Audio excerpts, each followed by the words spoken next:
pick-up nito. Wow, ang dami. Pampers. Jackpot, electric fan. Electric fan. Jackpot na naman sa dumpster diving si Johannes Anjan ngayong gabi. Tignan nyo na puno ang sasakyan. Hala dear, akalain mo yun? Police car! Bago nga pala kami pumunta sa aming suki na basurahan, nadaanan namin itong may vacuum, may toy car. Naalala ko nga dati nung bata pa ako na gustong-gusto kong magkaroon ito pero hindi namin mabili. Ito din yung mga laruan na iniiyakan ng aking mga pamangkin. Hala, ang dami. Aakyat ako guys. Na-excite akong umakyat guys kasi sobrang dami. Ayan, jackpot tayo dito. Ano kaya ang laman nito? Excited na rin akong buksan ito. Hala. Uy, there's a lot of pantin. Hala, ang dami. Jackpot talaga. Dear, that's a lot. Hala, jackpot tayo dear. Pantin. Yay! Dito naman sa pangalawang basurahan nakakita na naman ako guys ng isang box na punong-puno ng mga magazines at mga learning materials. Uy, jackpot. Look at that. Marami sanang mga cotton candy guys kaso parang nalanay na siya. Siguro mga tanghaling tapat nila ito tinapon kanina. Pampers. Jackpot, electric fan. Electric fan. Pinalagay ko kaagad kay Jan sa sasakyan. Ano, may Pampers. Ang daming magasin. Uy, there's for kids dear. Okay, let's get this instead. Very heavy. Na si Jan, kinuha na po ni Jan. Eto na guys, pagdating namin sa bahay, unload namin kaagad. Ito na yung electric fan na jackpot natin. Bakit kaya nila ito tinapon? Sana gumana pa ito. Uy, punong-puno yung sasakyan namin guys. Ayan mga treasure. Ala, ang sarap nitong lindor. Umapaw na nga yung ibang mga chocolates at biscuit. Guys, susalito. Yung mga chocolate, ang daming chocolate. More jackpot. Ito naman mga magazine naman ito. Jackpot. Isa-isa ko na nga binuksan yung mga plastic bag guys. Nangungunat yung Pampers, may mga chocolates, biscuit. At ito guys, mga bagamit pambabae. Naku, swerte talaga kayo. Meron ding eyeliner, meron ding pants, makeup remover, hairpin. May nakuha din tayo. At marami pang biscuits guys na nandito. Aqua flask. Mahal itong tumbler na ito. Meron ding panty na mousse. Ayan. At saka itong mga magazines guys. Sobrang dami talaga nito. Alam nyo, ang mamahal nito. Mahal ito $16. Ang mahal ng presyo ng mga magazines nito ranging from $12 to $16. Meron din siyang mga word puzzle, word search, at iba pa. Okay, hulaan nyo lang. Hala, kadami nito.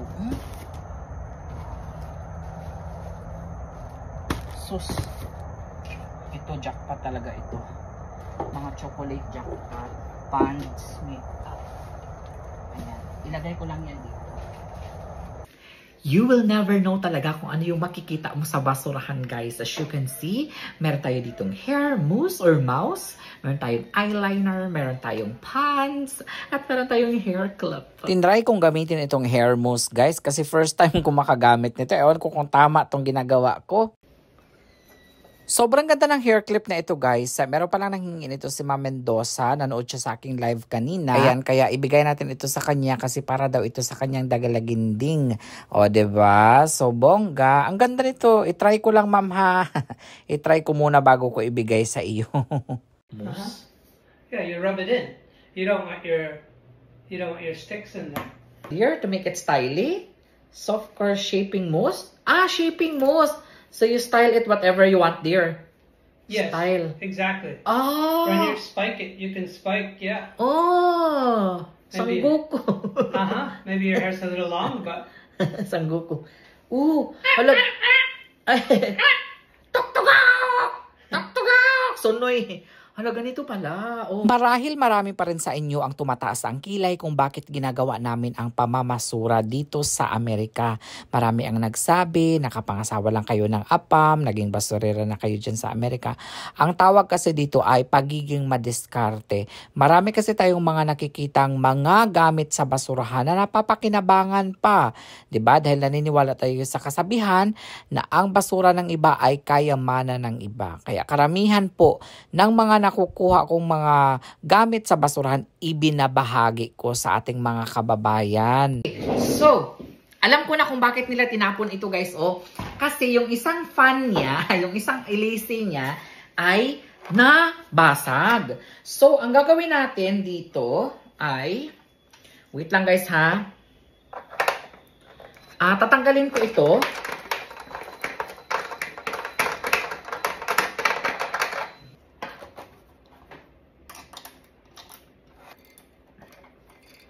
Nahirapan lang ako sa pagbukas ng electric fan guys. Tatanggalin ko lang yung nabasag na ilisi. Parang hindi worth it guys. Bili na lang tayo ng bago. No, parang ang hirap. Ang hirap niya talaga. Alam niyo, malapit na talaga akong sumuko dito guys. Sabi ko, nako, itapon na lang natin ito. Bili na lang tayong bago. Diba?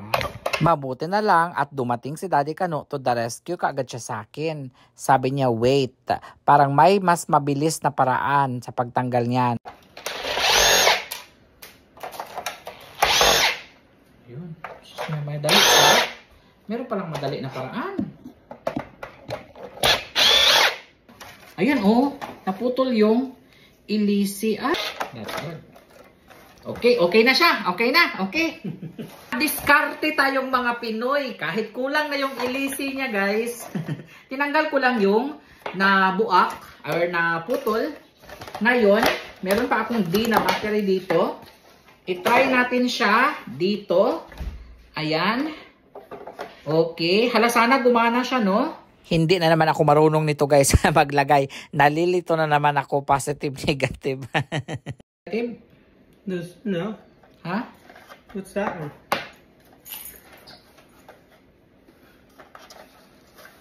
Mali, mali.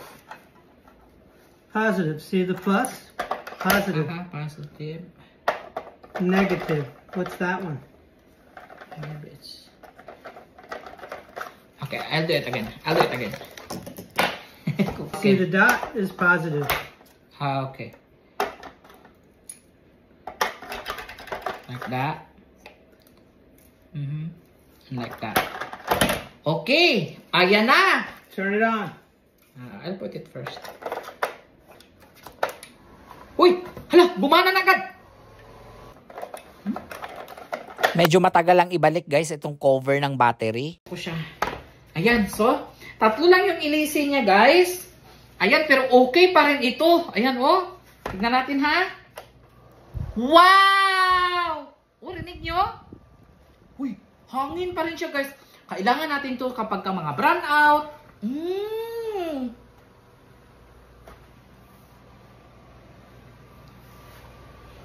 Tignan natin ang pinakamalakas ha. Huy, malakas pa rin siya guys. Jackpot na naman tayo dito guys. Sino na naman kaya ang mabiyayaan natin nitong napakagandang electric fan? Dalawa ito guys. And that's it for our mini vlog. Thank you so much. Abangan ninyo ang ating mga next adventure sa pamamasura ni Johannes andyan dito sa Amerika.